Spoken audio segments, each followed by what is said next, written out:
घने जंगल और पहाड़ों के बीच एक बड़ा ही सुंदर सा गांव था जिसका नाम था नवखंड। उस गांव के लोग बहुत ही ज़्यादा सीधे सरल और मेहनती थे। हमेशा अपने काम में व्यस्त थे। गांव में एक लड़का रहता था जिसका नाम था युग। वो हमेशा अपने दादी से भूतों की कहानियाँ, जादूगरनी की कहानियाँ सुनता था। उसको एक बात खटकती थी कि ये जादूगरनी आखिर रहती कहाँ है, रहती है तो आती क्यों नहीं। उसकी दादी सब्जियां बेचती थी। एक दिन युग ने उस महल में जाने का फैसला किया। रात में चुपके से घर से निकल के वो महल की तरफ जाने लगा। धीरे धीरे बहुत अंधेरा था, रात थी। घने जंगलों के बीच अलग अलग आवाज़ें आ रही थी। पता नहीं उसको बहुत डर लग रहा था, लेकिन वो धीरे धीरे चल पड़ा। वो महल के सामने आया और बड़ी ही बहादुरी से अंदर जाने के लिए निकल गया। धीरे धीरे महल के अंदर जा रहा था। जैसे ही महल के अंदर पहुंचा, वो बहुत खुश हो गया।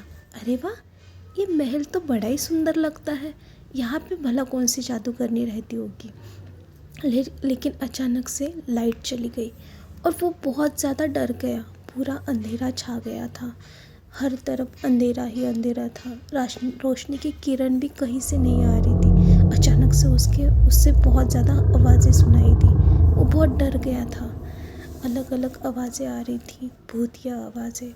अचानक से वहाँ से आई जादूगरनी। वो थोड़ा सा डर तो गया था, लेकिन उसको हमेशा से ही जादूगरनी से बात करनी थी। इसलिए वो उससे पूछता है कि आखिर तुम यहाँ रहती क्यों हो, और रहती हो तो सबको परेशान क्यों करती हो, अगर परेशान करती हो तो सामने क्यों नहीं आती।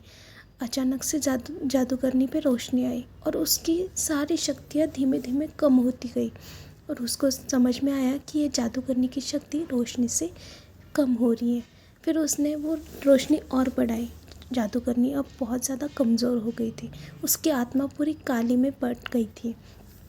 ऐसे करते हुए जादूगरनी गायब हो गई। चंदू को लगा जादूगरनी अब चली गई। वो जैसे तैसे वहाँ से भाग निकला। जल्दी वो गांव में आया। जैसे ही गांव में आने लगा, वैसे ही उसने सबको आवाज़ें देनी शुरू कर दी कि जल्दी आओ, मुझे कुछ बताना है, जल्दी आओ, सभी लोग आओ।